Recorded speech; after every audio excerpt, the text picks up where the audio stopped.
கொடைக்கானல் மலைப்பகுதியில் அனுமதி இல்லாமல் தடை செய்யப்பட்ட கனரக வாகனங்கள் இயக்க தடை, மீறினால் நடவடிக்கை எடுக்கப்படும் என கோட்டாட்சியர் அறிவுறுத்தியுள்ளார். திண்டுக்கல் மாவட்டம் கொடைக்கானல் மலைப்பகுதியில் ஜேசிபி, ஹிட்டாச்சி பாறைகளை துளையிடும் இயந்திரம், போர்வேல் உள்ளிட்ட கனரக வாகனங்கள் இயக்க மாவட்ட நிர்வாகத்தினால் கடந்த 1993ஆம் ஆண்டு மாவட்ட ஆட்சியராக இருந்த வள்ளலார் ஆணையிட்டுள்ளார்.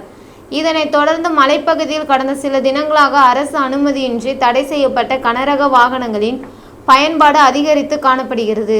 இந்நிலையில் வரும் 30ஆம் தேதிக்குள் தடை செய்யப்பட்ட ஜேசிபி, ஹிட்டாச்சி பாறைகளை துளையிடும் இயந்திரம், போர்வெல் உள்ளிட்ட வாகனங்கள் தரைப்பகுதிக்கு எடுத்து செல்ல வேண்டும்.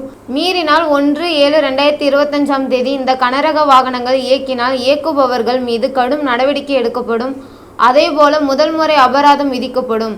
தொடர்ந்து கனரக வாகனங்கள் இயக்கினால் வாகனம் பறிமுதல் செய்வதுடன் காவல்துறை மூலம் கடும் நடவடிக்கை எடுக்கப்படும் என கோட்டாட்சியர் திருநாவுக்கரசு உத்தரவிட்டுள்ளார்.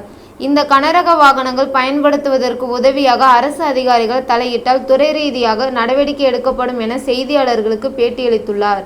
கடந்த 2 மாதங்களில் மட்டும் அனுமதியின்றி கனரக வாகனங்கள் இயக்கப்பட்டதற்கு 9 லட்சம் ரூபாய் அபராதம் விதிக்கப்பட்டுள்ளதாக கோட்டாட்சியர் தெரிவித்துள்ளது குறிப்பிடத்தக்கது. ஃபைன் பண்ணியிருக்கோம். அதில் சுமார் 9 லட்சம் ரூபாய் ஃபைன் பண்ணியிருக்கோம். மேலும் இது இன்னும் ஃபைன் பண்ணி நடவடிக்கை தொடர்ந்து செயல்படுத்திக்கிட்டு வரலாம்.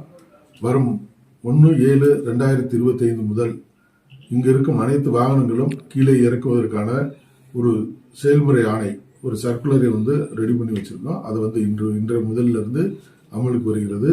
இந்த ஒரு வார காலத்துக்குள் 24 30/6/2025க்குள் மலையில் இருக்கும் அனைத்து வாகனங்களும் கீழே இறக்குவதற்கு அந்த செயல்முறை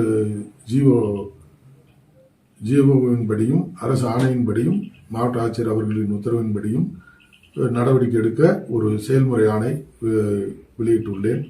அதன் அடிப்படையில் 30